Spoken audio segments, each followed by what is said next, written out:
আল্লাহ বলেছেন remember me then I will remember you. আল্লাহ বলেছেন ফাযকুরুনি আযকুরকুম। আল্লাহ বলেছেন তোমরা আমাকে স্মরণ করো, আমি তোমাদেরকে স্মরণ করব। স্মরণ হলো বাংলা শব্দ, আরবিতে বলা হয় জিকির, ইংলিশে সেটাকে বলা হয় রিমেম্বার। এই জন্য বলছি আপনাকে আমাকে আল্লাহ রাব্বুল আলামিন জবান দিয়েছে আল্লাহর জিকির করার জন্য। তো আপনাদের সামনে আমি জিকির করছি, আপনারা যে অর্ধমিত মানুষের মতো বসে আছেন, তাহলে আপনারা কি সাকসেস হতে পারবেন? যত স্ট্রং মানুষ ততই তার সফলতা, যত দুর্বল মানুষ ততই তার ব্যর্থতা। বুঝে নিতে হবে, বিবেক হচ্ছে আল্লাহর দেওয়া এক নূর। আল্লাহ বিবেক নামক নূর সবাইকে দেয়নি। কেউ কিন্তু আপনার দেশের বাহির থেকে স্কলারশিপ নিয়ে এসেও কিন্তু বিবেকহীন মানুষের মতো কাজ করে।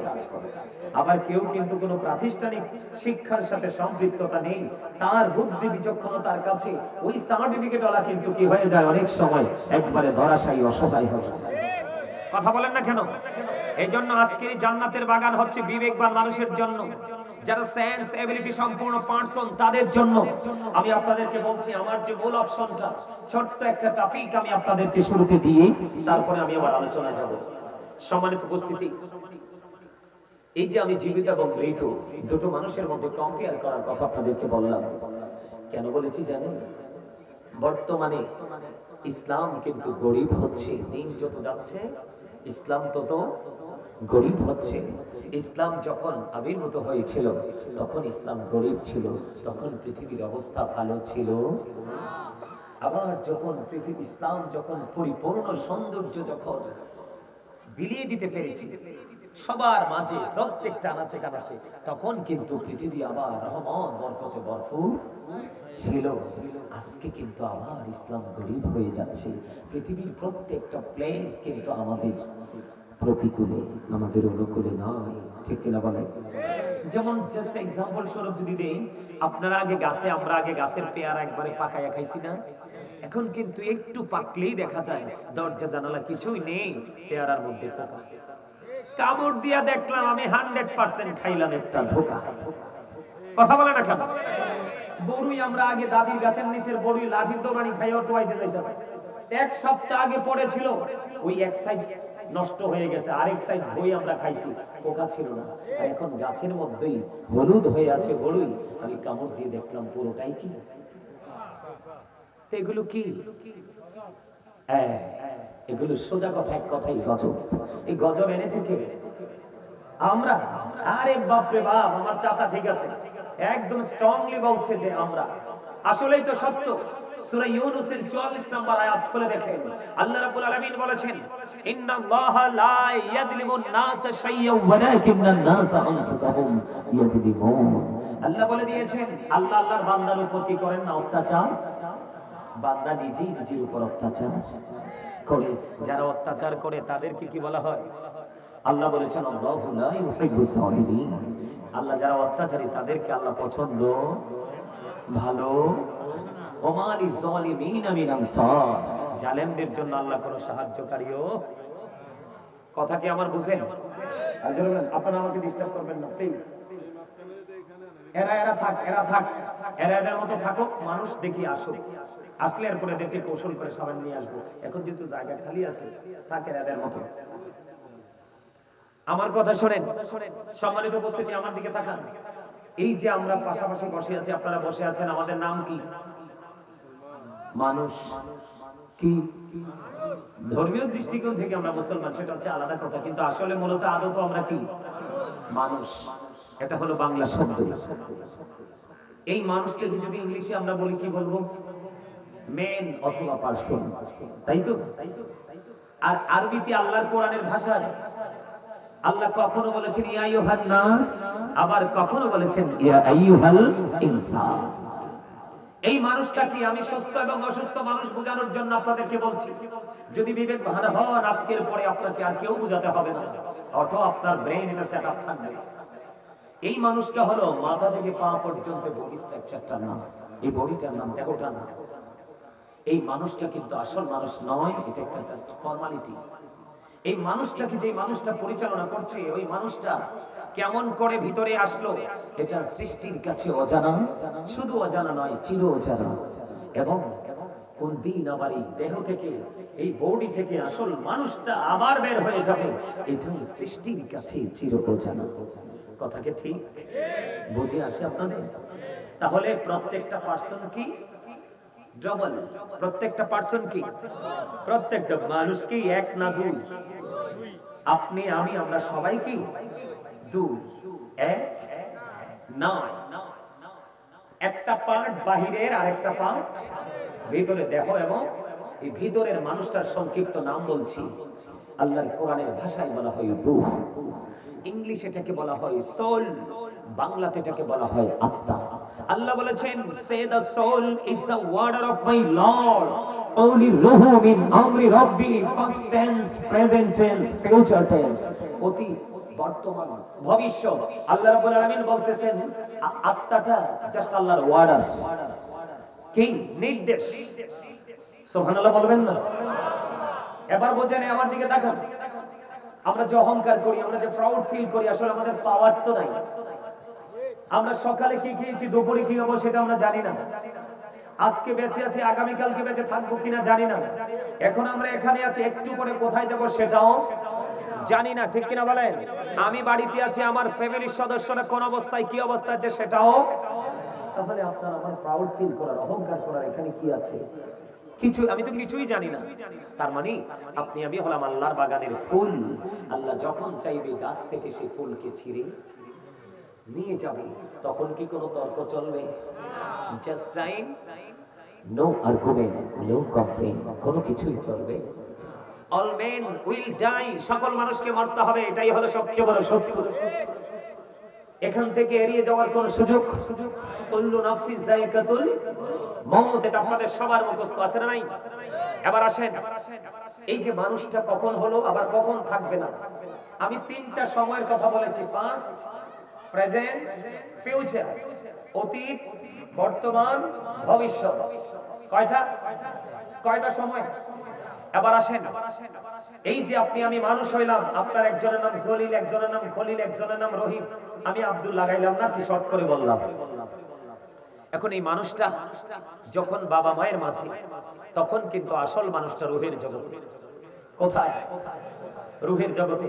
তখন কি আপনি আমি মানুষ ছিলাম? বাবার মধ্যে রয়েছে আপনার আমার বডির সকল হাড়, আর মায়ের মধ্যে রয়েছে আপনার বডির সকল গোস্ত এবং ব্লাড, রক্ত। হাড় কোথায়? বডি তৈরি হতে তিনটা জিনিস গুরুত্বপূর্ণ। একটা বাবা থেকে, হাড় বাবা থেকে, গোস্ত, শরীরের গোস্ত এবং রক্ত দুটো আসে মা থেকে। দুটো কোথায়? একটা বডি দু জায়গায়। কয় জায়গায়? আরো জোরে বলেন, একটা বডি কয় জায়গায়? আসল মানুষটা কোথায়? দেখছেন নি খেলা? আমি আপনাকে আপনার কাছে পরিচয় করিয়ে দিচ্ছি, জাস্ট এটাই, অন্য কিছু নয়। তখন যখন বাবা মায়ের মিলন হলো, মায়ের উদরে আপনার আমার বডিটা আল্লাহ তৈরি করলেন। ওই যে রুহের জগৎ থেকে বডিটা ট্রান্সফার করলেন, বডিতে ঢুকলো, তখন আপনি আমি পৃথিবীতে মায়ের কলিজা ছেড়ে পৃথিবীতে আসলাম। আসার পরে জাস্ট 7 দিন। কতদিন? 7 দিন। আল্লাহ রাসূলের আইন অনুযায়ী 7 দিনের দিন মাথার চুল কাটা হলো, নাম রাখা হলো। যারা বুদ্ধিমান বিচক্ষণ বাবা মা, তারা পুত্র সন্তানের জন্য 1 বছরের দুটো ছাগল দিয়ে আকিকা দিয়ে দিল, আর কন্যা সন্তানের জন্য একটা ছাগল দিয়ে আকিকা দিয়ে দিল, নাম রাখা হলো। সেই থেকে আজ পর্যন্ত আপনি আমি মানুষ। কিন্তু আরেকদিন, যেমনি দেহ এবং আত্মা আলাদা থাকার কারণে আপনি আমি মানুষ ছিলাম না, মিলন হওয়ার পরে মানুষ হয়েছি। আরেকদিন কিন্তু আপনার আমার দেহ থেকে, আপনার আমার মনের অজান্তেই, আপনার আমার মধ্য থেকে আসল মানুষটা কি হয়ে যাবে? আউট হয়ে যাবে। কি হয়ে যাবে? বের হয়ে যাবে। তখন আপনি আমি কি আবার মানুষ হব? নামের আগে কি যুক্ত হবে? মরহুম। কি? তার মানে you are dead, I am a dead. আপনি আমি আমরা সবাই কি মৃত। কি? তুমি কি আমাকে ফোন দিছিলা? তুমি কই মাহফিলে যাবা? রাস্তা চিনো? Okay fine, you are great my dear younger brother. আলহামদুলিল্লাহ বলেন। আমি মনে মনে ভাবছি আমার যে কোন একটা মিডিয়ার লোক ফোন করছে, ওই মাহফিল তো আমি চিনি না, জানি না, ওখানকার মানুষও জানে না, দরবারের নাম জানে কিন্তু ওই কোন দিক দিয়ে যাবো সেটা জানি না। আলহামদুলিল্লাহ বলেন। আমার আলোচনা কি সত্যি আপনাদের কাছে ভালো লাগে? কার কার কাছে? আমি বলছি এটা একটা ক্লাস, আপনাদেরকে অ্যাক্টিভ করে যাবো। হাত নামান। তো কি হলো? আপনার আবার যখন দেহ থেকে আত্মাটা আলাদা হয়ে যাবে তখন আপনি আমি কি হব? লাশ। তার মানে আপনি আমি আবার মানুষ নাই। কথা বলে রুহু যদি পবিত্র হয়ে যাবে কোথায়? ইল্লিনে। আর যদি নষ্ট হয় তাহলে যাবে কোথায়? সিজ্জিনে। কথা বলেন না কেন? আরে আরো জোরে বলেন। বন্ধুরে আমার, হৃদয় খুলে সবাই শোনো, আল্লাহর হাবিব জানিয়ে দিয়েছেন নোংরা মানুষ যারা, যাদের আত্মাটা বন্ধ নোংরা, পাপী রে, সারাটা জীবন শুধু নোংরা কাজের মধ্য দিয়ে নিজের জীবন অতিবাহিত করেছে। আল্লাহ রাব্বুল আলামিন বলে দিয়েছেন, join with my dear people, come to my paradise. আল্লাহ বলেছেন ফাদখুলি ফি ইবাদি ওয়াদখুলি জান্নাতি। আল্লাহ বলেছেন আল্লাহর প্রিয় লোকদের সাথে যুক্ত হও আর আল্লাহর জান্নাতে চলে আসো। বলেছে কে? আর যারা বলেন কে? বন্ধু পাপী মানুষগুলো তারা কোনো তোয়াক্কা করলো না। আলেম ওলামাদেরকে বন্ধু বেশিরভাগ আলেম ওলামাদেরকে ম্যাক্সিমাম বড় লোকগুলো বেশি অপমান করে। কথা বলেন না কেন? আরে জোরে বলেন ঠিক না ঠিক? এই জন্য বলে the rich are not always happy. এই সমাজের মধ্যে, বাংলাদেশের মধ্যে সবচেয়ে বেশি টাকার পাওয়ার, পিস্তলের পাওয়ার, লাঠির পাওয়ারের কারণে ইমাম সাহেব পর্যন্ত মিম্বরে দাঁড়িয়ে পবিত্র কথা বলতে পারে না। ঠিক কি না বলেন? এই জন্য বলি আমি, the rich are not always happy. ধনীরা সব সময় সুখী নয়। যেই ধনী শুধু পৃথিবীর ধনী হয়েছে, আর আরেকটা ধনী অল টাইম হ্যাপি, যেটা হলো আল গিনা গিনা নফস। প্রকৃত ধনী হলো অন্তরের ধনী। আপনার বডির দিকে আল্লাহ একটা বারো নজর দিবে না, আল্লাহ চাইবে আপনার মনের ভিউ কি সেটা।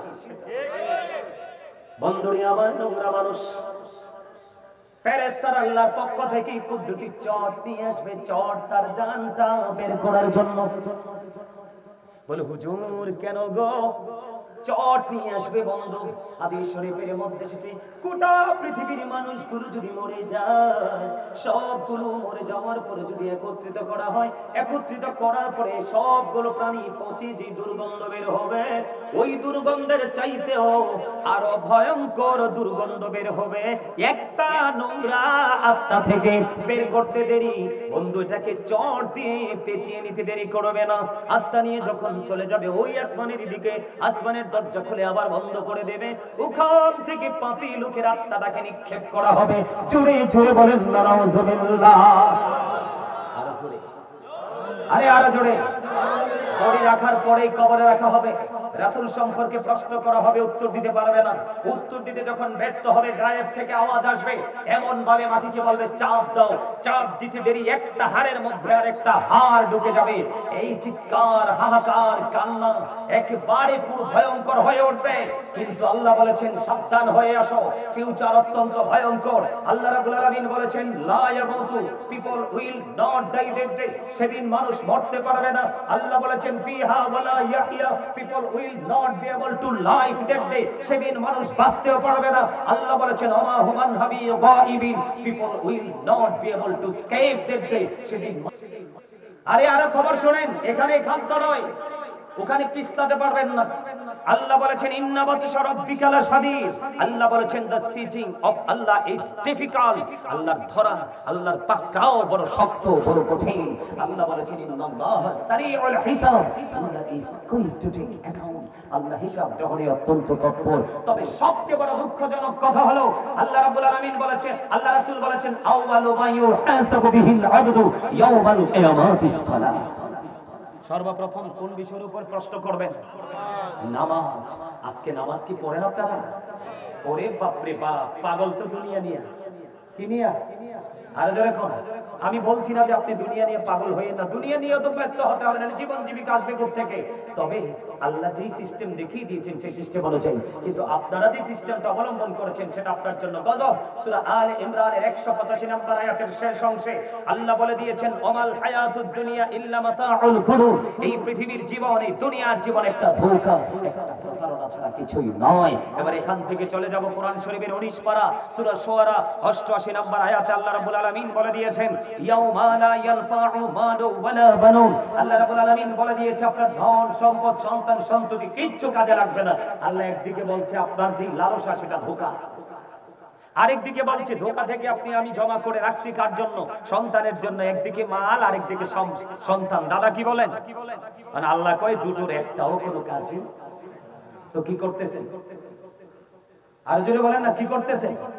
আরে আমার কথা শোনেন, আমি বলছি না আপনাদেরকে অ্যাক্টিভ করব আজকে, বলছি আপনারা কি বুঝতেছেন আমার কথা? যেটা বলতে চেয়েছিলাম, দেহ আর আত্মা, এখান থেকে কি বোঝা গেল? মানুষের আসল সত্তা কি তার দেহ নাকি তার আত্মা? দেহ থাকলে আসি, দেহ না থাকলে, আত্মা থাকলে আসি, আত্মা না থাকলে। তাহলে এখানে কি আপনার দেহ থাকবে না কি আত্মা? দেহ আত্মা দুটো রাখতে হবে, তবে আত্মার মনোযোগটা বেশি, কারণ মনের গতি যেই দিকে দেহের গতিও ঠিক না বেঠিক? এই আমার দিকে তাকান, পৃথিবীতে আসতেছে গরম, আপনার যখন ঠান্ডা লাগবে, কাজ করতে করতে ক্লান্ত হবেন, পানি চাইবেন, গরম পানি দিলে কিন্তু ভালো লাগবে না, ফ্রিজের পানি দিলে খাইতে মজা লাগবে, তাই তো? কিন্তু বন্ধু শুনে রাখো, কাল হাসুরের দিন তুমি যদি পাপী হও, পানির পিপাসায় তোমার কলিজা ফেটে যাবে রে। ওই যে বলেছি তুমি বাঁচতেও পারবা না, মরতেও পারবা না, পালাতেও পারবা না, এমন ভাবে সব ধরবে আল্লাহ রাব্বুল আলামিন, সেখান থেকে তুমি হসকাতেও পারবা না।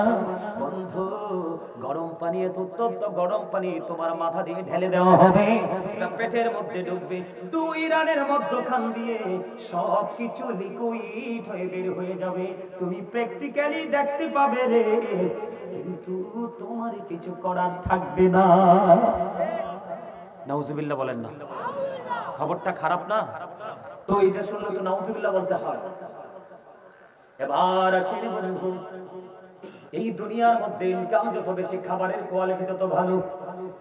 সুদ খাইয়া না, ঘুষ খাইয়া না, সিটারি করে না, বাটপারি করে, সেটার দেখার সুযোগ নাই।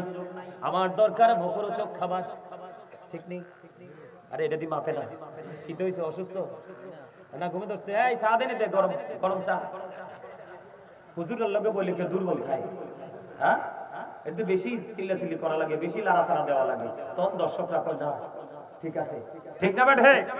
আর জোরে বন্ধুরে আমার, খাবার বরাদ্দ করা আছে, নির্দিষ্ট একটা খাবার, সেটার নাম হলো বন্ধু জাক্কুম। এই পাটুয়ারি বাড়ির জমিনে একটা বড় জাক্কুম যদি পড়ে রে, গোটা পৃথিবীর মাটি বন্ধ বিষাক্ত হয়ে যাবে, কিয়ামত পর্যন্ত কোনো শস্য জন্ম হবে না। ওই ভয়ঙ্কর খাবার পাপীদের জন্য বরাদ্দ। হাদিস শরীফের মধ্যে এসেছে আরেকটা খাবার, সেটার নাম হলো তিনাতুল খাবার। ইয়া রাসূলুল্লাহ, ইয়া হাবিবাল্লাহ, নবী গো, তিনাতুল খাবারটা কি গো নবী? আমার নবীজি বলে দিয়েছেন, এই তিনাতুল খাবার হলো আরেকটা জাহান্নামের নিংড়ানো রক্তপুঞ্জ। রক্ত পুঁজ, পুঁজ দেখছেন না? ওই যে বড় বড় ফোড়া হয়, গোটা হয়, দেখেন না? পা পচে বের হয়, হাত পচে বের হয়, পেট পচে বের হয়, এগুলো হবে জাহান্নামী পাপীদের খাবার। বললাম না, ধরবেও খুব শক্তভাবে, বাঁচতেও পারবেন না, মরতেও পারবেন না, পালাতেও। কি করবেন সেদিন? আরে কে কাউকে তো পাবেনই না। আমরা তো সবাই নবীর উম্মত দাবি করি, উম্মতের কোন রাসূলের কোন অংশটা আমরা মানছি? মাথা থেকে পা পর্যন্ত ইহুদিদের কালচার, সকাল থেকে বিকেল পর্যন্ত ইহুদিদের সংস্কৃতি, ঠিক কিনা বলেন? আল্লাহ কয় ইন্নাল কাফিরিনা কানু লাকুম আদুওয়াম মুবিনা।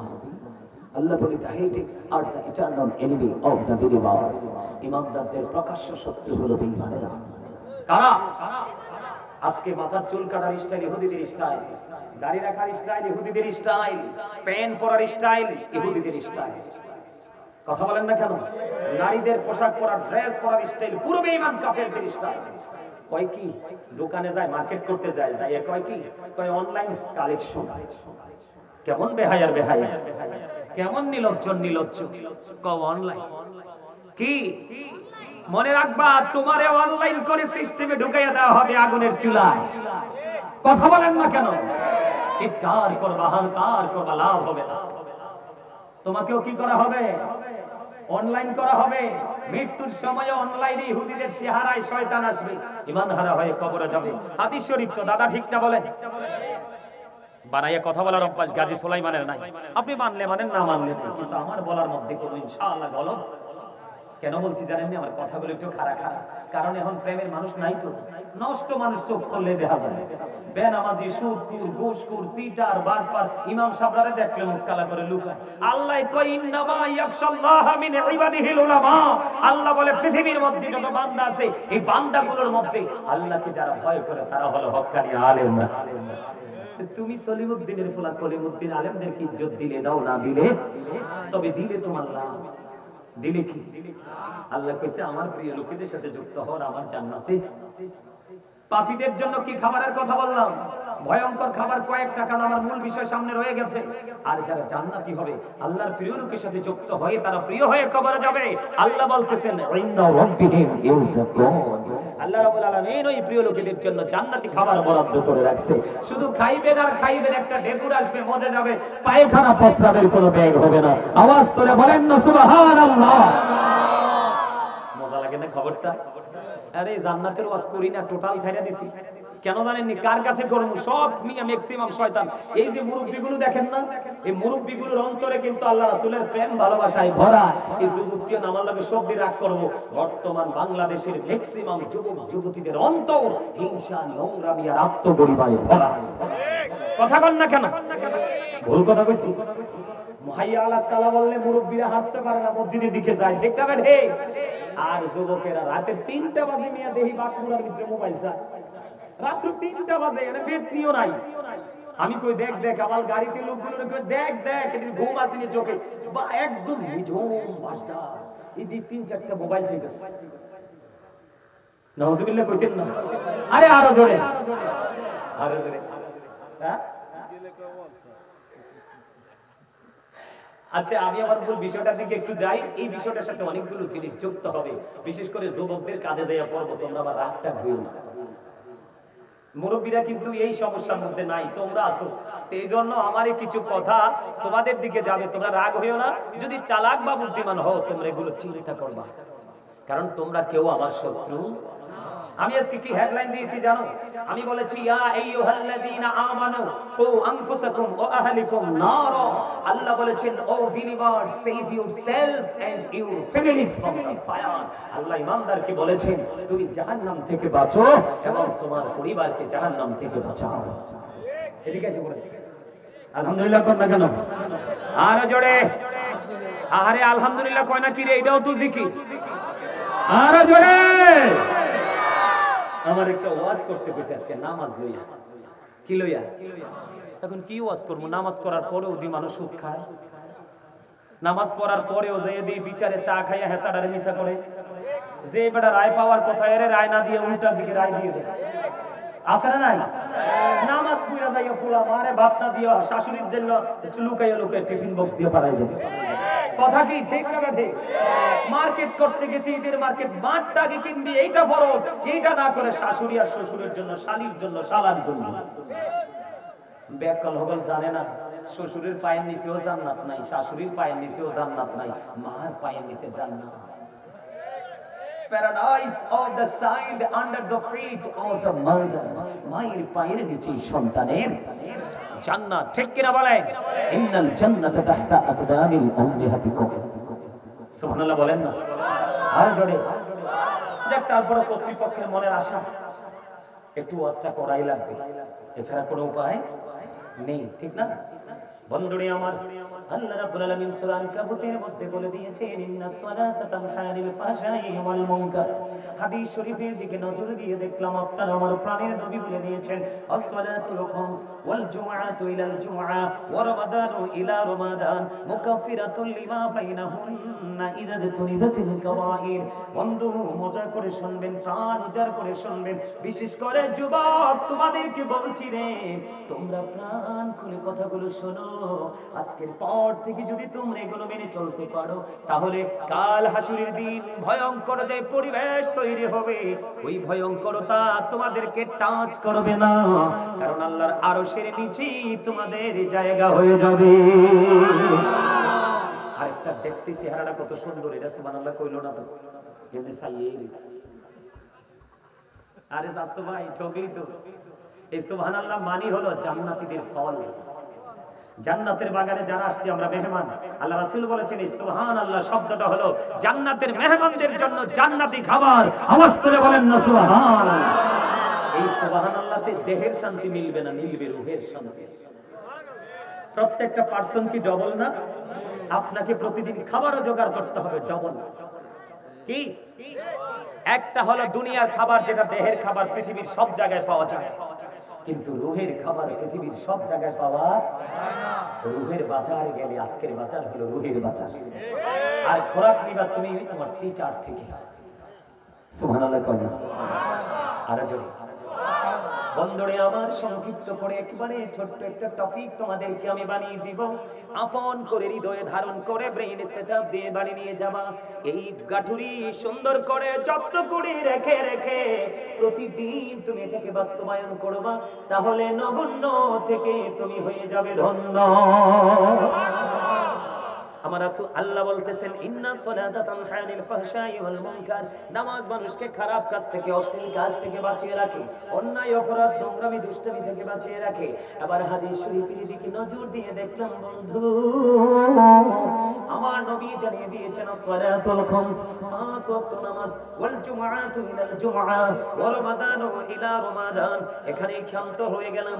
আমার নবীজি জানিয়ে দিয়েছেন বন্ধু, পাঁচ ওয়াক্ত নামাজ আপনারা যারা সঠিকভাবে পড়বেন, গ্যাপ আসেনি পাঁচ ওয়াক্ত নামাজের মাঝে মাঝে, কথা বুঝেন না? এই জন্যই তো আমি আপনাদেরকে দেহ এবং আত্মার ওয়াজ করলাম। মনোযোগ না থাকলে দেহ থেকে লাভ নাই। পাঁচ ওয়াক্ত নামাজের মাঝে গ্যাপ আসেনি, কোন আছে না?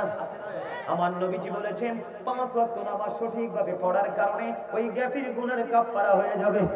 সুবহানাল্লাহ। আমার নবীজি জানিয়ে দিয়েছেন ওয়াল জুমআতু ইলাল জুমআ, এক জুমা থেকে আরেক জুমার মধ্যে গ্যাপ আছে না নাই? আছে। এর যুবক হৃদয় খুলে তোমরা শোনো, আমার নবীজি জানিয়ে দিয়েছে বন্ধু, একটা জুমা থেকে আরেকটা জুমার মাঝখানে দীর্ঘ একটি সপ্তাহের গ্যাপ। আমার নবী জানিয়ে দিয়েছেন দুই দিকের জুমা যখন তুমি সুন্দর করে পড়বা, তাহলে তোমার এক সপ্তাহের গুনার কাফারা হয়ে যাবে। আজকে একটা জুমা গেল, গত একটা জুমা গেছে, দুই জুমার মাঝখানে এক সপ্তাহের গুনাহ মাফ। সুবহানাল্লাহ। এরপরে সবচেয়ে মজার জিনিস নিয়ামত আসছে সামনে। সম্ভবত মার্চের 12 তারিখ আমাদের রোজা, প্রথম রোজা হতে পারে। নবীজি বলেছেন রমাদান ইলা রমাদান, এক রমজান থেকে আরেক রমজান, ও বন্ধু মধ্যখানে 305 দিন অথবা 300 দিনের ডিসটেন্স। কথা কয় না দাদা, ঠিক না? আমার দাদারে পাই আমি খুশি হয়েছি, খুব মন দিয়ে কথা শুনছেন এবং সাড়া দিচ্ছেন। এই জন্য আমার মুরব্বীদের, আমি এখনো বুড়া হই নাই, চুলগুলো পাকছে টেনশনে। বলে কেন চুলগুলো টেনশনে পাকছে জানেন? বাংলাদেশের ইতিহাসে এমন রেকর্ড নেই। আমি অদম গুনাহগার পাঞ্জেগানা মসজিদ থেকে 5 মাসে জুম্মার মসজিদ কমপ্লিট করে এই যে 5 জানুয়ারির প্রথম জুমা থেকে জুমা চালু করে দিয়েছি, মাত্র 5 মাসে। আপনারা অনলাইনে দেখবেন, এত নান্দনিক মসজিদ যেটা আপনার সহজে চোখে পড়বে না। আলহামদুলিল্লাহ বলেন না? আলহামদুলিল্লাহ। এই মসজিদের কাজ দইরা দাদা চুল 8টা ফাঁকনা ছিল, যে কয়টা ফাঁকছে কইতাম না, শুধু টেনশন। আরে আজকে বাজার করি, কালকে গেলে দিদাম আরো চড়া, পরশু গেলে দিয়ে আরো চড়া, টেনশন করতে করতে যাক আল্লাহ সাহায্য করতে হয়ে গেছে। আলহামদুলিল্লাহ। নবীজি জানিয়ে দিয়েছেন এক রমজান থেকে আরেক রমজান, এই দিকে 30 দিন, ওই দিকে 30 দিন, 60 দিন মাইনাস হয়ে গেল, 300 দিন অথবা 305 দিন। ও বন্ধু, দুই দিকে রমজানের কারণে আপনার ওই 300 দিনের গুনার কাফারা হয়ে গেল। সুবহানাল্লাহ। তবে শর্ত দিয়েছেন নবী, মুকাফফিরাতুল লিমা বাইনাহুন্না ইযা তুনিবাতিল কাবাইর। আমার নবীজি শর্ত দিয়ে দিয়েছেন, ইচ্ছে করে কবিরা গুনাহ করা যাবে না, কবিরা গুনাহ থেকে বেঁচে থাকতে হবে। দাদা কি করতাম কইছে, কথা তো কয় না। লবণ ছাড়া খাবার মজা লাগেনি, লাগে না? তো মজা না হইলে খাইতে পারেননি। এই লবণ ছাড়া যেমনি খাবার মজা হয় না, মজা না হইলে যেমনি খাওয়া যায় না, ঠিক তেমনি আল্লাহর রাসূলের প্রেমিক হতে না পারলে কোনোদিন আপনার কাছে আমল মজা লাগবে না। আর আমল যদি মজা না লাগে, কোনোদিন আপনি আমল করতে মনে চাইবে না। এজন্য আপনাকে আমাকে আগে প্রেম করতে হবে। কি করতে হবে? প্রেমের বাজারে ঢুকতে হবে, প্রেমের ট্রেনিং করতে হবে, তারপরে আমলে যাবেন, সেই আমল দিয়ে কাজে লাগবে। প্রেম ছাড়া আমল কি লাভ আছে? আপনি আমল করলেন কিন্তু হৃদয়ে তৃপ্তি আসলো না, আপনি নিজেই বুঝতে পারবেন যে আপনার আমল আল্লাহর দরবারে কবুল হয়েছে না।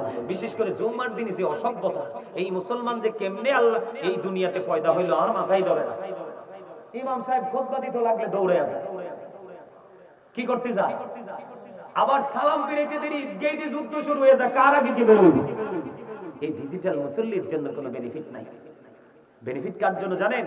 যেটা সবার আগে মসজিদে যাবে, আমল নামায় ওট কুরবানির সওয়াব প্রথম কাতারে বসে গেল। চলে কন্যা সুবহানাল্লাহ। এখানে জুমার বয়ান আছে না নাই? ও বন্ধুরে হৃদয় খুলে শোনো, আমার নবী জানিয়ে দিয়েছেন জুমার দিনে তুমি উত্তম রূপে গোসল করবে অন্য 6 দিনের তুলনায়। সুন্দর সবচেয়ে দামি সুন্দর পাঞ্জাবিটা তুমি পরবা, সুন্দর পাঞ্জাবিটা পরে সবচেয়ে সুন্দর সুগন্ধি তুমি গায়ে লাগাইবা, লাগাইয়া সবার আগে তুমি মসজিদে চলে যাবা।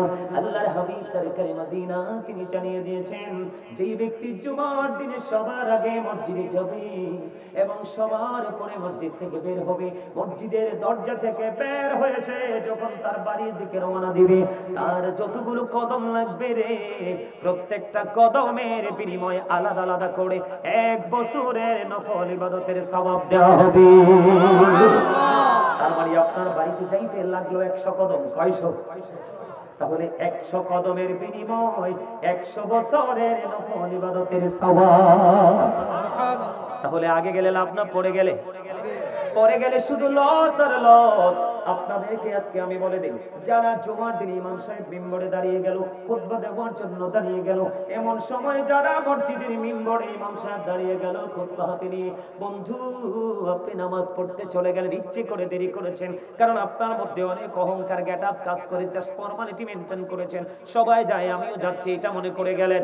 বন্ধুরে আমার, আল্লাহর হাবিব জানিয়ে দিয়েছেন ইমাম সাহেব যখন খুতবা দেওয়ার জন্য দাঁড়িয়ে যায়, পৃথিবীতে প্রত্যেকটা জুমার দিন স্পেশাল ফেরেশতা আসে মসজিদের দুপাশে দাঁড়িয়ে দাঁড়িয়ে, মুসল্লি যিনি প্রথম আসবে ওনার রোল নাম্বার 1, ওনার পজিশনটা হবে অন্যতম, যিনি দ্বিতীয়বার যাবে 2 নাম্বার।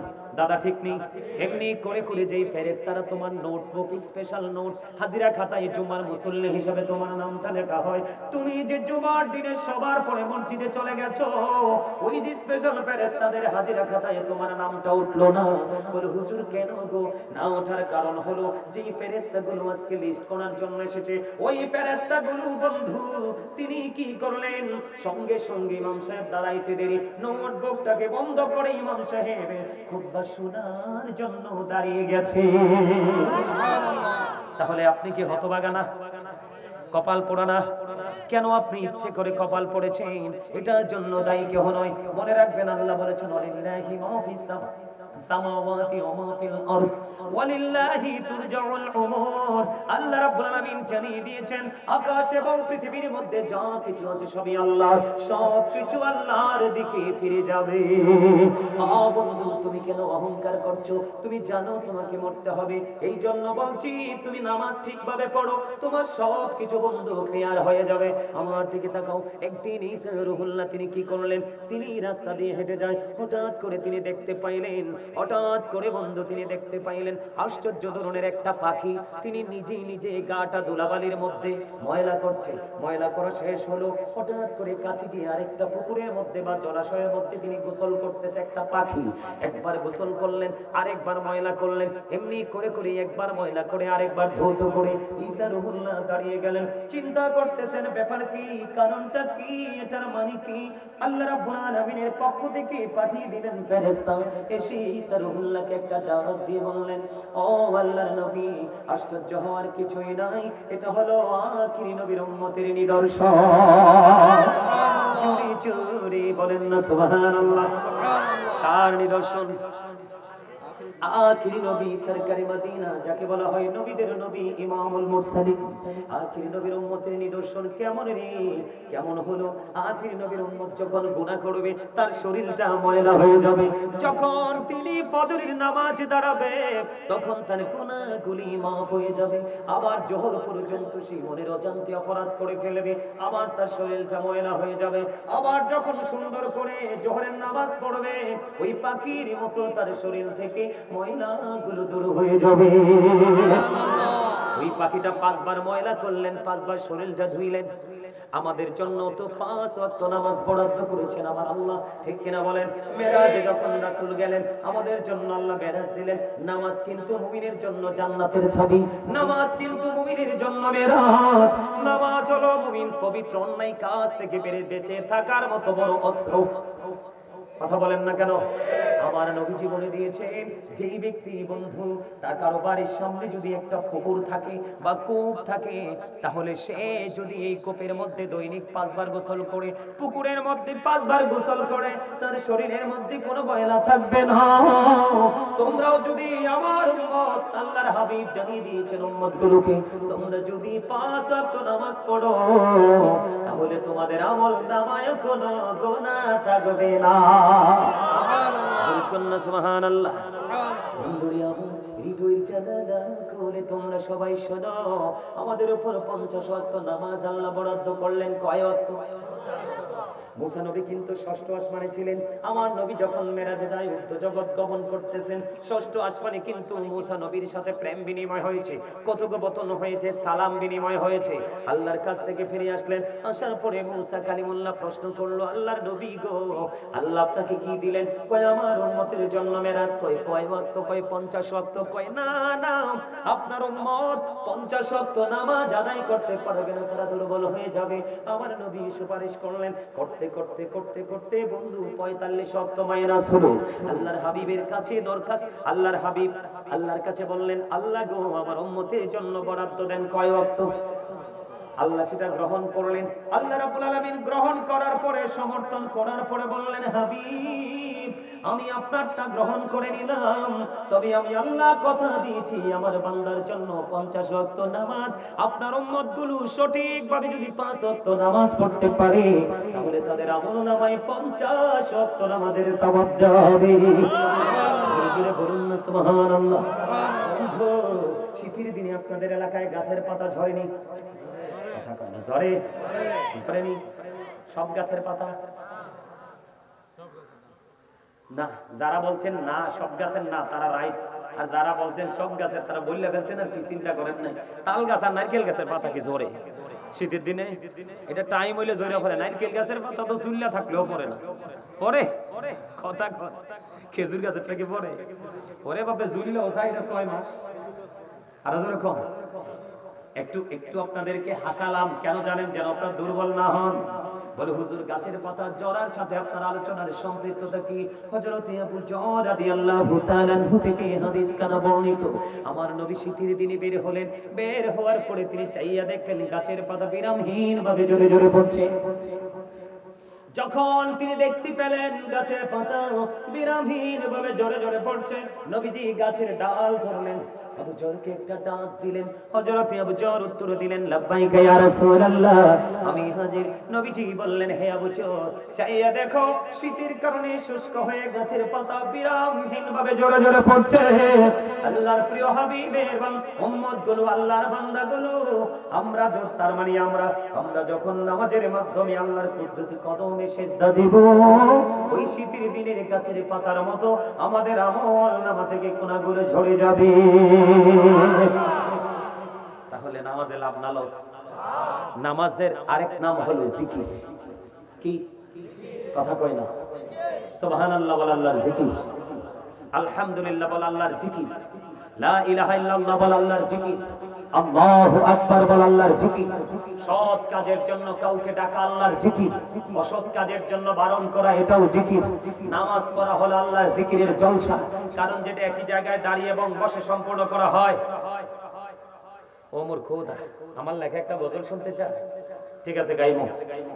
তো এটাও আল্লাহর জিকির। অসৎ কাজের জন্য কাউকে বারণ করা এটাও জিকির। নামাজ হলো আল্লাহর জিকিরের জলসা, যেটা একই জায়গায় দাঁড়িয়ে এবং বসে সম্পূর্ণ করা হয়, এটাকে বলা হয় জিকিরের জলসা। আর হজ হলো জিকিরের জুলুস, কারণ যেই আমলটা বিভিন্ন জায়গা পরিদর্শন করে সম্পূর্ণ করা হয়, এটাকে বলা হয় জিকিরের জুলুস। ঠিক না বেঠিক? এখন আপনারা জিকির করছেন নি? করেননি? 2-4 জন হয়তো করেন, ম্যাক্সিমাম লোকই তো করেন না। এখন নামাজ যে পড়েন, জিকির যে করতে যান, জিকির করতে গেলে তো কিছু কন্ডিশন আছে। এই কন্ডিশন কি মানতে পারেন? পারেন না। বিশেষ করে ওই যে কইছিলাম কিছু সাইড এফেক্ট আসবে, বিশেষ করে যুবক ভাইরা, তোমরা যে জিন্স প্যান্টটা পরো এটা কি নাভির উপরে থাকে না নিচে? কথা কয় না। আর এটা উপরে থাকে না নিচে? শরমের কিছু নাই, আমি জানি। কই থাকে?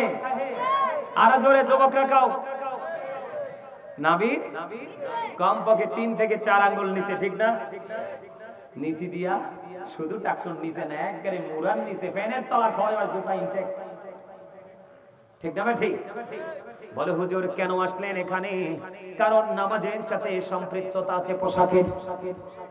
আল্লাহ বলেছেন লিবাসুত তাকওয়া যালিকা খায়র। আল্লাহ রাব্বুল আলামিন বলে দিয়েছে বন্ধু, পুরুষের পর্দা হলো, পুরুষের পরশ পোশাক হলো উপর দিয়ে নাভি বরাবর আর নিচের দিক দিয়ে টাকনুর উপরে। এই কন্ডিশনে পোশাক পরা ইমানদার পুরুষের জন্য ফরজ। আল্লাহ কয় ফি আই সূরাতিন মা শাআ রাক্কাবাক। আল্লাহ বলতেছেন আল্লাহ ক্রিয়েটেড দ্য মাইন্ড, আল্লাহর মনের মতো করে মানুষকে বানাইছে। সূরা তিনে আল্লাহ রাব্বুল আলামিন বলেছেন লাকাদ খালাকনাল ইনসানা ফি আহসানি তাকওয়িম। আল্লাহ রাব্বুল আলামিন বলে দিয়েছেন বন্ধু, মানুষকে সুন্দর করে সৃষ্টি করেছেন। কি করে? কথা কয় না। এই সুন্দর মানুষকে আরো সুন্দর রাখার জন্য আল্লাহ রাব্বুল আলামিন পোশাক দিয়েছেন। এখন এমন পোশাক আমরা পরছি যে এই পোশাক আমাদের লজ্জাস্থানকে ঢাকতে পারে না। কথা কন না কেন? এখন চালাক মানুষ যারা বলবে হুজুর নিচে দিয়া বইটা ফেলামু, কিন্তু আল্লাহ তো আপনাকে কইছে উপর দিয়েও নাভি বরাবর রাখতে হবে।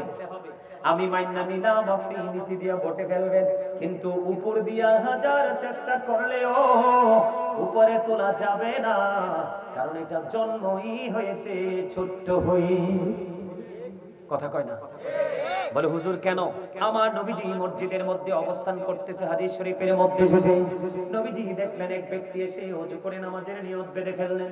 নবীজি বললেন তুমি ওযু করে আসো। তিনি ওযু করতে গেলেন, আবার ওযু করে এসে তিনি আবার নামাজের নিয়ত বাঁধলেন।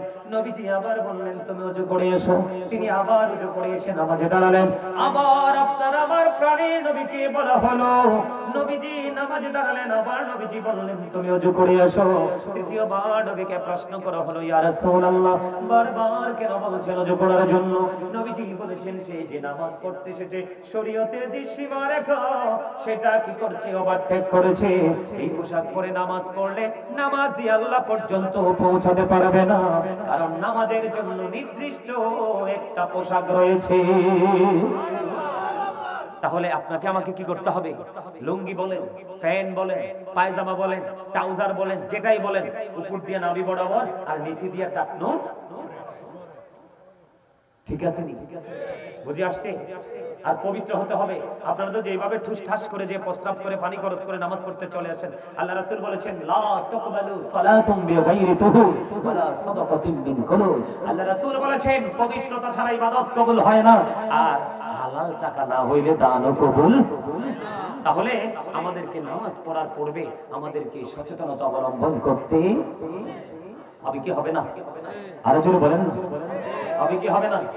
এই ফরজ নামাজের পাশাপাশি আপনারা কিন্তু সুন্নাত নফল ইবাদতও বেশি বেশি করবেন। আরেকটা কথা বলি আমি, আপনার মাগরিবের নামাজের পরে, হ্যাঁ মাগরিবের নামাজের পরে আরেকটা নামাজ আছে, জানেন কি সেটার নাম কি? আওয়াবিন নামাজ। কি নামাজ? মাত্র 6 রাকাত। কয় রাকাত? আল্লাহ রাসূল বলেছেন আপনার যদি কোনো প্রয়োজন থাকে বলতে পারবেন, যদি প্রয়োজন না থাকে কোনো কথা বলবেন না। মাগরিবের নামাজ শেষ করে 6 রাকাত আওয়াবিন নামাজ পড়ে নেবেন। কয় রাকাত? 6 রাকাত আওয়াবিন নামাজ পড়ে নেবেন। একদিনের আওয়াবিন পড়ার কারণে আপনার আমল নামায় 12 বছরের নফল ইবাদতের সওয়াব দেওয়া হবে। আর যেরকম না সুবহানাল্লাহ। তাহলে নামাজ হলো কি? জিকির, আল্লাহর সাথে কথা বলা, ঠিক কিনা বলেন? তো মনোযোগ থাকতে হবে কি হবে না? কেমন মনোযোগ থাকতে হবে জানেন? আপনি যখন নামাজে দাঁড়াবেন তখন আপনি মনে করবেন আমি যেন ফুলছে রাতের ফুলের উপর দাঁড়াইছি। একটু যদি নড়াচড়া করি জাহান্নামের মধ্যে নিক্ষিপ্ত হব। তার মানেটা কি হুজুর? তার মানে আপনাকে অনেক বেশি গভীর মনোযোগের সাথে নামাজটা পড়তে হবে, অন্যথায় ওই যে আল্লাহ বলেছেন ফাওয়াইলুল লিল মুসাল্লিন, ওই নামাজি যারা দুর্ভোগের অন্তর্ভুক্ত, আপনি ওই দুর্ভোগের অন্তর্ভুক্ত নামাজিদের অন্তর্ভুক্ত হয়ে যাবেন। এই জন্য বন্ধু নামাজে যখন দাঁড়াবেন মনে করবেন যেন ফুলসিরাতের উপরে, আর মনে করবেন আপনার পিছনে যেন আজরাইল, সামনে যেন খানায়ে কাবা, ডান দিকে যেন জান্নাত আর বাম দিকে যেন জাহান্নাম। এই চিন্তাই মানসিকতা নিয়ে একেবারে একাগ্র চিত্তে নামাজ চালিয়ে যাবেন। আল্লাহ যেন কবুল করেন সকলেই বলুন আমিন। আরো জোরে, আরো জোরে। সম্মানিত উপস্থিতি, আল্লাহ রাব্বুল আলামিন বলতে জিকির করার জন্য আমরা করব না, যখন যে জিকির করা প্রয়োজন আমরা সেটাই করব। জিকির করলে কি হয় জানেন? জিকির ইজ দা হার্ট মেডিসিন। জিকির হলো হার্টের ঔষধ। জিকির কি? আপনার প্রত্যেকটা জিনিসকে ক্লিয়ার করার জন্য একটা যন্ত্র থাকে না? কথা কয় না, থাকে না? যেমন ধরেন আমি কথা বললাম, এখানে এই জায়গাটা ঘেমে গেল, এটা কি হয়ে গেল? নোংরা হয়ে গেল। তখন আমি একটা টিস্যু দিয়ে এটা কি করে ফেললাম? পরিষ্কার করে ফেললাম, এমন না? প্রত্যেকটা জিনিসকে ক্লিয়ার করার একটা যন্ত্র থাকে। ঠিক মানুষের মনের ঘরের ময়লা দূর করার যন্ত্র হলো মাওলার জিকির। জোরে কন্না সুবহানাল্লাহ। আল্লাহ রাসূল বলেছেন তোমরা জিকির এমন ভাবে করো মানুষ দেখলে যেন তোমাদেরকে পাগল বলে। জিকির দুই ভাবে করা যায়, জবান দিয়েও করা যায়, অন্তর দিয়েও করা যায়। তুমি জিকিরটা এমন ভাবে করো, জবান দিয়েও করো, অন্তর দিয়েও করো, কারণ এই দুটো মিলিয়ে যে জিকিরটা করা হয় ওই জিকিরটাই হলো সবচেয়ে উত্তম জিকির। আর জোরে কন্না সুবহানাল্লাহ। এই যে আজকে মাহফিলে এসেছেন, হেঁটে হেঁটে আসছেন কিনা? কথা কয় না। আরে মজার বস্তু, হাইটা হাইটা আইছেন কিনা? কেউ যদি জিকির করার জন্য 1 বিঘা পরিমাণ আল্লাহর দিকে এগিয়ে যায়, আল্লাহ তার দিকে 1 গজ পরিমাণ এগিয়ে আসে। বন্ধু, কেউ যদি 1 হাত পরিমাণ এগিয়ে যায় রে, আল্লাহ তার দিকে 2 হাত পরিমাণ এগিয়ে আসে। আমরা জলসায় বসে জিকির করছি কিনা? পৃথিবীর জলসায় বসে বসে যখন কেউ মালিকের জিকির করবে, মালিক তার চাইতে উত্তম জলসায় তার জিকির করবে। আর জোরে কন্না সুবহানাল্লাহ। বন্ধু, সবচেয়ে বড় মজার যে পয়েন্টটা, সবচেয়ে যেটা দারুণ, আল্লাহ রাসূল জানিয়ে দিয়েছেন কেউ যখন হেঁটে হেঁটে আল্লাহর দিকে জিকির করতে করতে জিকির করার জন্য যায় রে, আল্লাহ রাব্বুল আলামিন তার দিকে দৌড়ে এসে ধরা দেয়। আল্লাহ যদি ধরা না দেয়, আপনি আমি সারা জীবন খুঁজে পাবো? সারা জীবন খুঁজেও পাবো? এই জন্য আল্লাহকে রাজি করতে হলে আমাদের কি করতে হবে? বেশি বেশি করে জিকির, বেশি বেশি করে জিকির। এখন জিকির তো সব আমি বলেই দিলাম আপনাদেরকে। আল্লাহ বলেছেন ফাযকুরুনি আযকুরুকুম, remember me then I will remember you. আল্লাহ এখানে ক্ষান্ত নয়। আল্লাহ রাব্বুল আলামিন বলেছেন ইয়া আইয়ুহাল্লাযীনা আমানু যকুরুল্লাহা যিকরান কাসীরা ওয়াসাব্বিহুহু বুকরাতাও ওয়াসীলা। আল্লাহ ইমানদারদেরকে ডেকে বলেছেন বেশি বেশি করে জিকির করো, সকাল টু সন্ধ্যা আল্লাহর পবিত্রতা বর্ণনা করো। সুবহানাল্লাহ কয় না?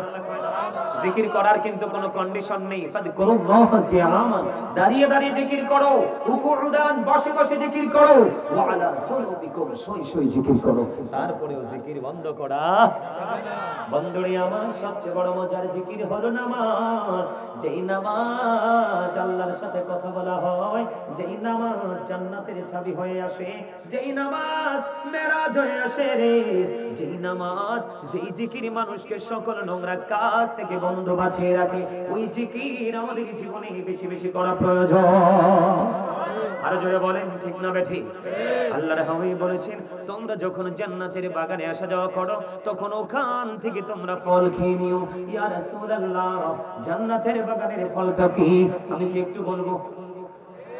বিভিন্ন ফলটা সুবহানাল্লাহ ওয়ালহামদুলিল্লাহ লা ইলাহা ইল্লাল্লাহ, সুবহানাল্লাহ ওয়ালহামদুলিল্লাহ লা ইলাহা ইল্লাল্লাহ, লা ইলাহা ইল্লাল্লাহ, লা ইলাহা আর শিকর সি রোহ কালো জাহান ওসিলা রচি করছিল কলম সৃষ্টি জাহান ওসিলা আমি যে আল্লাহ খুশি হইয়া নাম রাখলেন হাবিবুল্লাহ সুবহানাল্লাহ মহব্বতে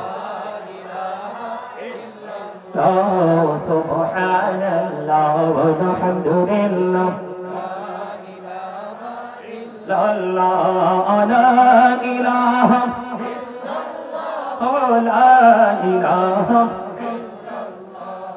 নামের সাথে নাম মিশাইয়া যারে আল্লাহ পাঠাইলা নামের সাথে নাম মিশাইয়া যারে আল্লাহ পাঠাইলা আমি যে আল্লাহ দোস্ত বলে তাহার প্রেমে মজিলা সুবহানাল্লাহ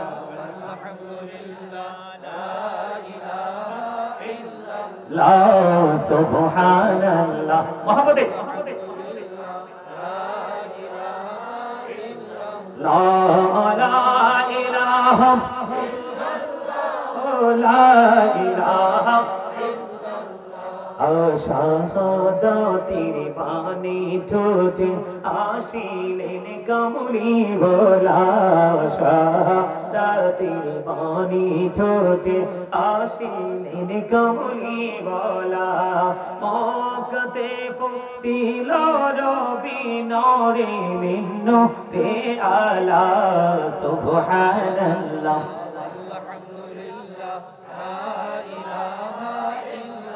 লা ইলাহা ইল্লাল্লাহ মুহাম্মাদুর রাসূলুল্লাহ সাল্লাল্লাহু আলাইহি ওয়াসাল্লাম জোরে জোরে বলেন আলহামদুলিল্লাহ এখনো আপনারা দুর্বলে রয়ে গেছেন অনেকে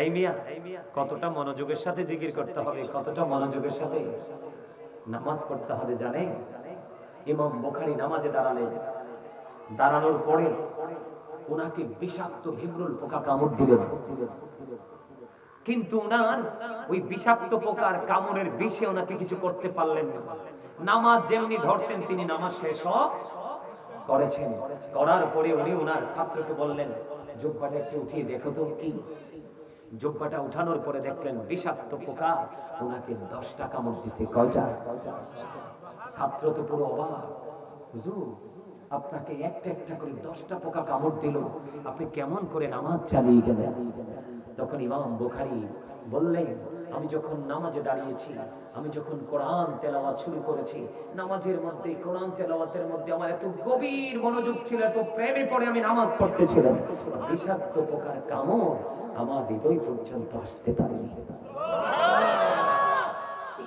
আর আপনার আমার শরীরে একটা মশা বসলে আমরা বুঝতে পারি এই প্রথম রাকাতে কোন সূরাটা পড়ছি দ্বিতীয় রাকাতে গেলে মনে রাখে না সিরিয়াল ভেঙে যায় কথা বলেন না কেন কত রঙের কথা যে মনে হয় ইমাম সাহেব যদি লম্বা কেরাত ধরে ঠিক না ঠিক আরে বাপরে আপনি কত ভিআইপি পারছেন জীবনের আমলনামা তালাশ করলে দেখা যাবে সব কলঙ্কজনক অধ্যায় কথা কন না কেন কখনো কোনোদিন মুমিন গলাহট দেয় না যারা আটকা নামাজি তারাই গেলে কিন্তু কি হয়ে যায় আই এম ডিজিটাল ঠিক কিনা বলে এই নামাজ দিয়ে কোনো লাভ হবে না আপনার মধ্যে থাকতে হবে তাকওয়া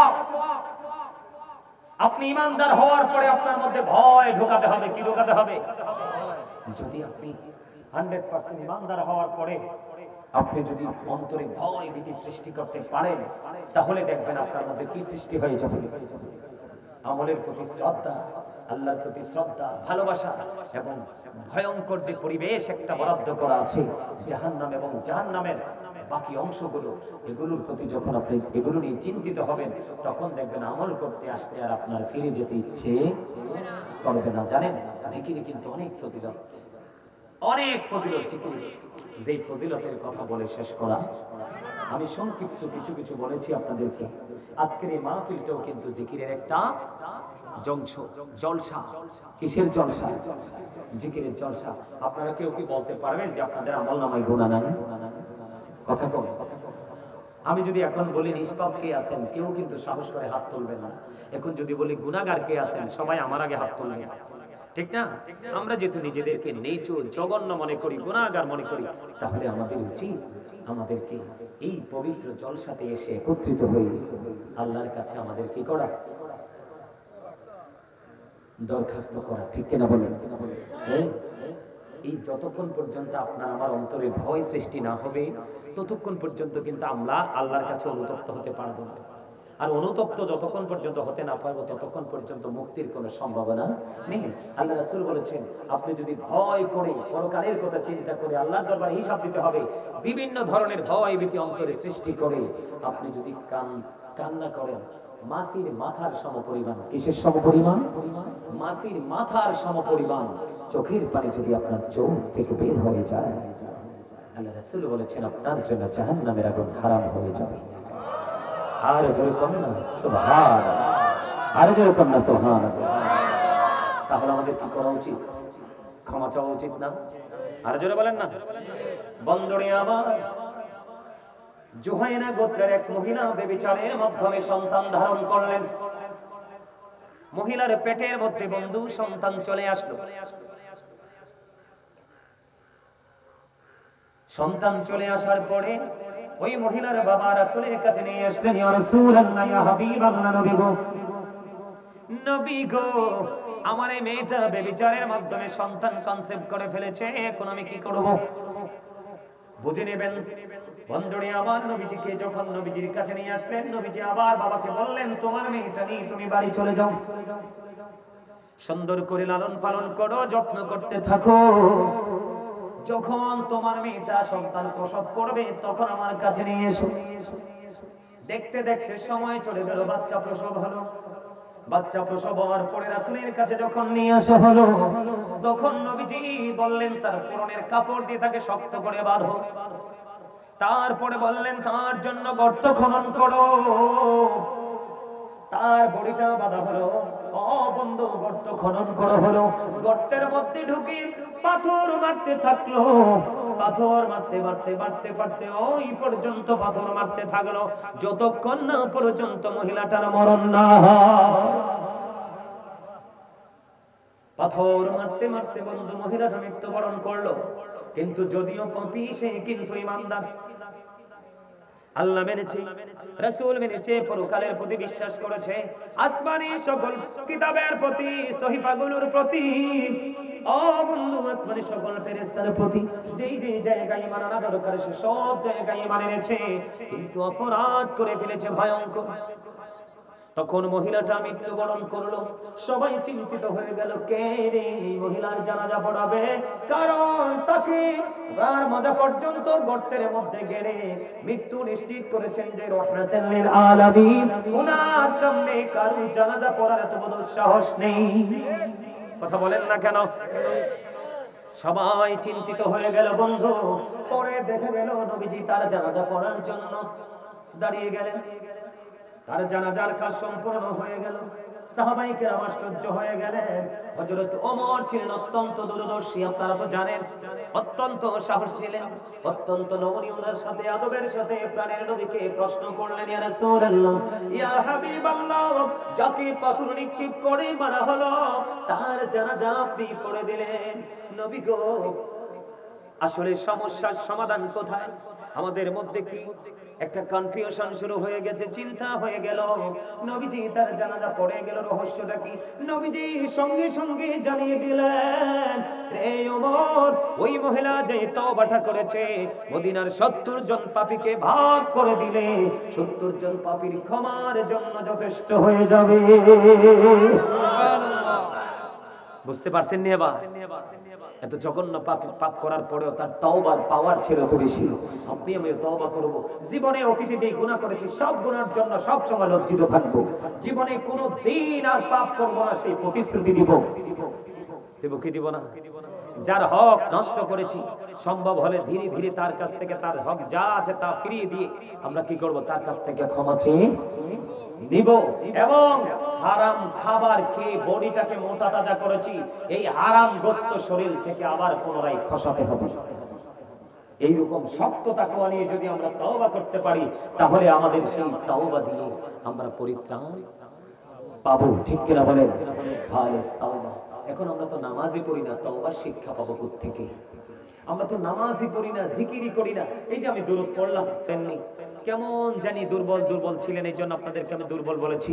সম্মানিত উপস্থিতি, জুম্মার দিনে কেউ যদি রাসূলকে ভালোবেসে মাত্র ৮০ বার দুরূদ পড়ে, তার ৮০ বছরের সগীরা গুনাহ আল্লাহ মাফ করে দেন।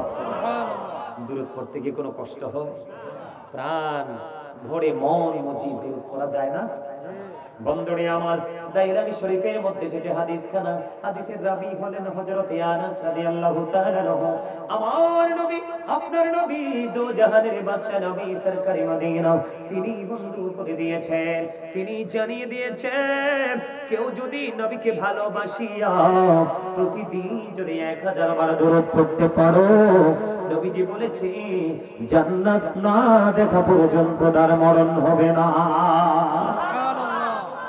আমাদের দুরূদ নিয়ে, জিকির নিয়ে কত ধরনের অবহেলা। সম্মানিত উপস্থিতি, এই অবহেলার জগৎ থেকে আমাদেরকে কি করতে হবে? উঠে আসতে হবে, ওখান থেকে আমাদেরকে ফিরে আসতে হবে।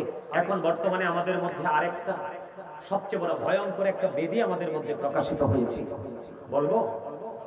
সেই বেদীটা হলো, বাচ্চা মুসলমানি করাইলে, বিয়ে হইলে, জন্মদিন কত কিছু, এক সপ্তাহ আগে থেকে গান বাদ্যযন্ত্র হয়, হয় কি হয় না?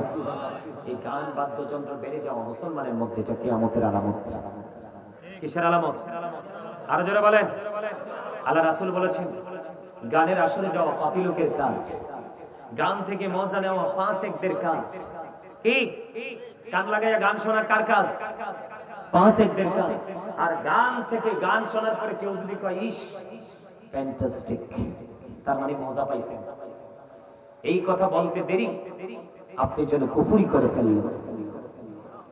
নাউজুবিল্লাহ বলেন না কেন? মাঠে পানি দিলে যেমনি ফসল তৈরি হয়, নোংরা শব্দ দ্বারা যে গান রচনা করা হয়েছে, এই গান থেকে মানুষের মনের ঘরে নোংরামি তৈরি হয়। নাউজুবিল্লাহ বলেন না কেন? আমার আপনার প্রাণে নবী বলে দিয়েছেন, ও বন্ধু, নবীজি জানিয়ে দিয়েছেন, কিয়ামতের পূর্বক্ষণে একদল মানুষের চেহারাটা বিকৃত হয়ে যাবে, মাটির মধ্যে গ্রথিতকরণ করা হবে। ইয়া রাসূলুল্লাহ, তারা কি তাওহীদ মানবে না? নবীজি বলেছেন মানবে। তারা কি রিসালাত মানবে না? নবীজি বলেছেন মানবে। নবীজি বলেছেন ওয়ায়াসুমুন ওয়ায়াহুজ্জুন ওয়ায়ুসাল্লুন। নবীজি বলেছেন তারা আল্লাহ মানবে, তারা রাসূল মানবে, তারা নামাজ পড়বে, রোজা করবে, কি করবে? হজ করবে, তারপরেও কি তাদের এই সাজাটা বহাল থাকবে? নবীজি বললেন তারপরেও তাদের এই সাজা বহাল থাকবে। কেন গো, কেন গো? তারা গানের আসর বসাবে। নাউজুবিল্লাহ। আপনি নামাজ পড়েন, রোজা করেন, হজ করেন, সবই করেন, আল্লাহ মানেন, রাসূল মানেন, কিন্তু আমি গান প্রেমিক। কি প্রেমিক? ঠিক কিনা বলেন? কারণ নামাজ পড়লে আল্লাহ কইছে সব পাপ থেকে বেঁচে থাকতে পারেন। আপনি নামাজও পড়লেন, আবার নোংরা কাজও করলেন, তার মানে আপনি নামাজি হতে পারলেন হইছেন? তাহলে কি করা যাবে না? গান বাদ্যযন্ত্রের প্রতি আসক্ত হওয়া যাবে না। এটা কিয়ামতের আলামত। আপনার পবিত্র সব কাজ কি হয়ে যাবে? জামিজ হয়ে যাবে। এখনকার ছেলেরা কি ভদ্র না অভদ্র? অভদ্র না? কথা কয় না। দেখবেন এখনকার ছোট ছোট বাচ্চাদেরকে আপনি মোবাইল দিলে ঠান্ডা হয়ে যায়, কথা কয় না। আপনি যেই কোনো একটা মিউজিক লাগাই দেন, দেখবেন বাচ্চা অটো ঠান্ডা হয়ে যাবে। কেন বাচ্চাটা ঠান্ডা হয়ে যাবে জানেন? কারণ বাচ্চার মার বাড়িতেও বিয়ের দিন বাজছে মিউজিক, বাবার বাড়িতেও বাজছে মিউজিক, দুজন একত্রিত যখন হয়েছে রাতের 12টা 1টা পর্যন্ত, তখনও বাজছে মিউজিক, কথা কম না। বাজারে গেছেন, চারা কিনবেন, ফলের চারা, তেঁতুলের চারা দেখছেন এত সুন্দর, যাচাই বাজারাই করেন নাই, সুন্দর চারা দেখে লোভে করে কিনে নিয়ে আসলেন। এটা বাড়িতে না লাগাইলেন, বড় হইলো, তেঁতুল ধরলো, পাইকে একটা পড়ছে, কামড় দিয়ে দেখেন এমন সুক্কার সুক্কা। এখন যদি গাছের নিচে বই বই, এখন আল্লাহ রে, আমি তো ভাবছিলাম আমার গাছের ল্যাংরা আম ধরবো। কি আপনি তো মিস্টেক করেছেন ফার্স্ট টাইমে, শুরুতে। কোন সময় আপনার মিস্টেক হয়েছে? ফার্স্ট টাইম, শুরুতে। আপনি যদি বীজটা ভালো দেখে আনতেন, তাহলে কিন্তু গাছটাও ভালো, ফলও মিষ্টি হতো। ঠিক তেমনি ভাবে আপনাকে আমাকে ছেলের ক্ষেত্রে ছেলের জন্য মেয়ে করছেন ধার্মিক, মেয়ের জন্য ছেলে করছেন ধার্মিক। কালো সাদা লম্বা খাটো এগুলোর দিকে তাকাবেন না। এখন কিন্তু সুন্দরের পিছে দৌড়াইতে দৌড়াইতে আল্লাহ নাই, রাসূল নাই, ধর্ম নাই। রাসূল বলেছেন সুন্দর পাইছো, বড়লোক পাইছো, বংশীয় পাইছো, সব পাইছো, কিন্তু ধর্ম নাই, ধর্ম ধনের ধন নাই ভিতরে। এটাকে কি করে দাও? ডিলিট করে দাও, ঠিক কি না? আর সুন্দরীও না, বড়লোকও না, বংশীয় না, কিন্তু এটা আরেকজনের বাড়ির দাসী, একটা কান তার কাটা। রাসূল বলেছেন যদি ধর্মধনের ধনী হয়, কান কাটা বাদী দাসী বেয়াদব সুন্দর সুন্দরীর চাইতে অনেক উত্তম। আমাদের সামাজিক যে অবক্ষয় সেটা এই জায়গা থেকে উঠে এসেছে। দাদা কি বলেন? আমাদের সামাজিক যেই অবক্ষয়, নীতি নৈতিকতার যে অবক্ষয়, এটা কোত্থেকে উঠে এসেছে? এই বিবাহ নামক বন্ধন থেকে। শুরুটাই হয়েছে নষ্ট, এই জন্য বাচ্চা আসে পৃথিবীতে অত্যন্ত দুষ্ট। কথা কন না কেন? আরে আমার কথা তো তারা পছন্দ করে না, কি করতাম? কথা তো হেসা। আল্লাহ কয় অকুলু কাউলান সাদীদা, আল্লাহ কয় হেসা কথা নাই, কি মিছা কথা কইতা? হ্যাঁ, নবী কইছে কান কাটা দাসী অনেক বেটার সুন্দরী বেয়াদবের চেয়ে। এই যার যার বাড়িতে সুন্দর জামাই এবে দেখবেন হাতের গেটআপ, সালাম দেন না, একদম কারেক্ট কথা। এতে মনে মনে কয় আই এম এ হিরো, ঠিক করে বলে? আরে কয় না কেন? কয় এক সপ্তাহের মধ্যে 60টা বিয়ে হয়েছে, সব নিজামের মোটা সোটা সুন্দর আমি, ঠিক কিনা? হাতের ভিতরে অহংকার। আর বিশেষ করে সুন্দরী বউ যার ঘরে আছে, শ্বশুর শাশুড়ির কোনো দোষ নাই। কথা বল না কেন? শ্বশুর শাশুড়ি হাজবেন্ডকে পাত্তা দেয় না। শ্যামলা এবং কালো বউ যেই ঘরে আছে দেখবেন এই ঘরে সুখের কোনো কমতি নেই। কথা কয় না কেন? এই জন্য আমি কই কালা সব্যের চাইতে বাবা। কথা কয় না কেন? এই মিয়া নবী সচ্চা প্রেমিক ছিলেন হযরত বেলাল, হাবশীর বেলাল কালা। এই তো কইছে সুন্দরের প্রভাব মনে করিয়ে দিয়েছে। আমার মা আমি জন্মের পরে দেখেছি ওই যে আগে বাঁধানো বানাতো না, আপনার কাপড়ের মধ্যে বিভিন্ন প্রভাত লেগে বিভিন্ন ডিজাইন তারা আর্ট করে সুই সুতা দিয়ে করে, যারা চারপাশ প্রেম দিয়ে আবদ্ধ করে ঝুলাই রাখতো। আমি বোঝার পরে দেখছি আমাদের ঘরের মধ্যে ঝুলানো। আমার মা কিন্তু একজন আর্টিস্ট, অত্যন্ত ফরেজগার, নম্র ভদ্র, অত্যন্ত আল্লাহওয়ালা। জীবনে আমি দেখিনি কোনো গ্লেজি কাপড় পরতে। উনি পর্দায় থাকেন, তারপরেও উনি লাইট কোনো কালার কাপড় আমার জীবনে দেখিনি পরেন। আমার বাবাও কোনোদিন এনে দেয়নি। আমি দেখিনি জীবনে কোনোদিন আমার বাবা মা কোনোদিন তাদের এক ওয়াক্ত নামাজ কাজা করতে আমার চোখে পড়েনি। আমার মা লিখেছিলেন, দেখছিলাম আমি, জাতের মেয়ে কালোই ভালো, নদীর জল গোলাই ভালো। আজকে আমার এই ভদ্রলোক আমাকে মনে করিয়ে দিলেন। সম্মানিত উপস্থিতি, অনেক প্রভাত আছে যেগুলো মুরব্বীরা আগে বলতেন, এগুলো এখন ডিলেট হয়ে গেছে, আউট হয়ে গেছে, ঠিক কিনা বলেন? মুরব্বীদের সংস্পর্শে থাকা দরকার, আল্লাহর প্রিয় লোকদের সংস্পর্শে থাকা দরকার, তাহলেই আসবে আমাদের মধ্যে শান্তি, ঠিক কিনা বলেন? আপনারা সত্যি করে বলেন, কালো বউ যেখানে আছে এখানে কি শান্তি না? ওই দু চারটা তো একটু থাকেই দুষ্ট, তবে ম্যাক্সিমামই কালো এবং শ্যামলা জামাই বলেন এবং বউ বলেন, ওরা কিন্তু উভয়ই কিন্তু জেন্টেল, ঠিক কিনা বলেন? সম্মানিত উপস্থিতি, বলে হুজুর সব সুন্দর কি খারাপ? না, সব সুন্দর খারাপ আমি বলছি না, তবে ম্যাক্সিমাম সুন্দরী বেয়াদব। ইসলাম মানে না, আইন মানে না। দেখবেন ছেলে মেয়েদের তো তাদের পর্দাই নেই, তাদের মতো করে চলাফেরা করে। এইগুলো সব সমস্যার সমাধান করতে পারে একটা জিনিস, সেটা হলো নামাজ। আল্লাহ যেন আমাদের সবাইকে পরিপূর্ণভাবে নামাজ পড়ার তৌফিক দান করে, সকল বলুন আমিন। আমাকে অনুরোধ করেছেন, ইতারে টাইম তো কম হয়েছে না, আমাকে অনুরোধ করেছেন আমার লেখা একটা গজল গাওয়ার জন্য।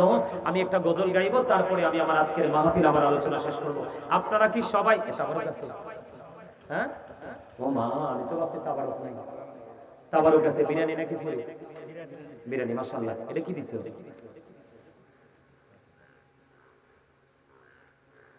ও মা, কি কইছে গো? আচ্ছা, আমি উত্তর সোজাসুজি দিয়ে লই, এরপরে গজল লাগাবো। ছেলে এবং মেয়ে কখন উপযুক্ত হয়? যৌবনের জোয়ার কখন আসে?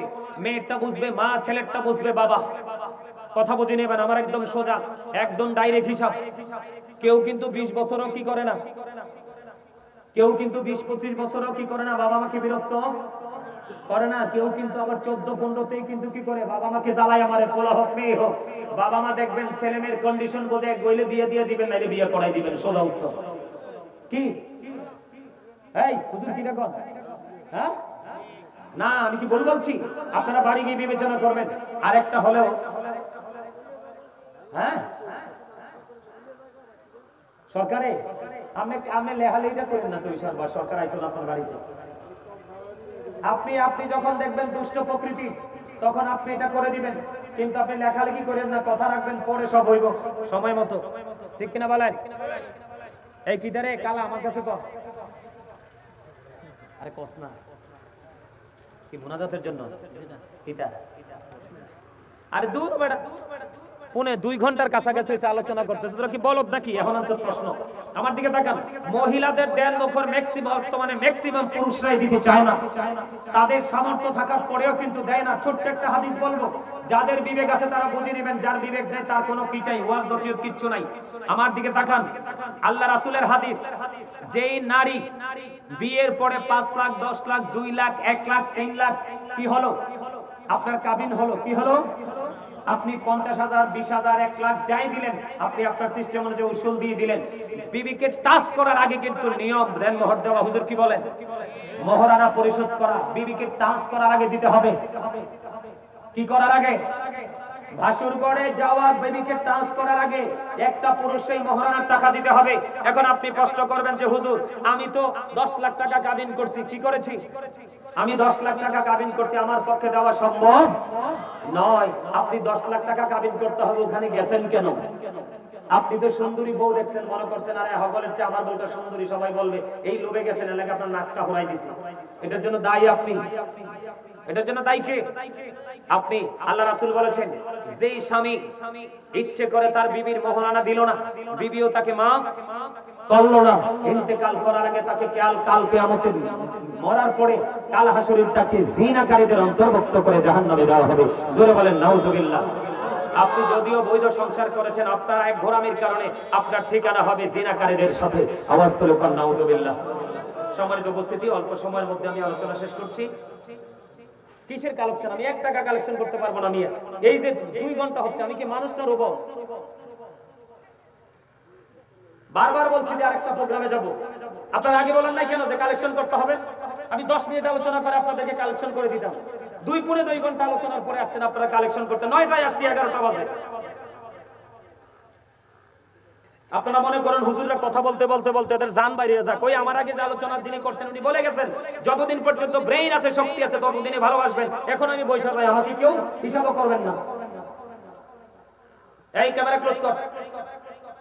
সম্মানিত উপস্থিতি, আমার কাছে চেয়েছেন আমি আমার লেখা একটা গজল গাইতে। আমি কিন্তু একজন রাইটার, আমার লেখা অভাব নাই। তবে ওই যে বলছি কালা মানুষ নিয়ে আমার একটা গজল লেখা আছে, আপনারা একটু মন দিয়ে শুনবেন, পারলে আমার সাথে গাইবেন। এই তো যে সুন্দর নূর নবীজি, নামটি মধুমাখা, তুমি ছাড়া শূন্য জীবন, আমি যে বড় একা। এত যে সুন্দর নূর নবীজি, নামটি মধুমাখা, পাগলি পারা মনটায় আমার কাঁদিলি ঝুমরাতে। এই দুনিয়ায় পাই যদি গো অবহাসনীতি, নেই তো কোনো ভাবনা রাসূল, নেই তো কোনো ভাবনা রাসূল, তুমি যাহার সখা।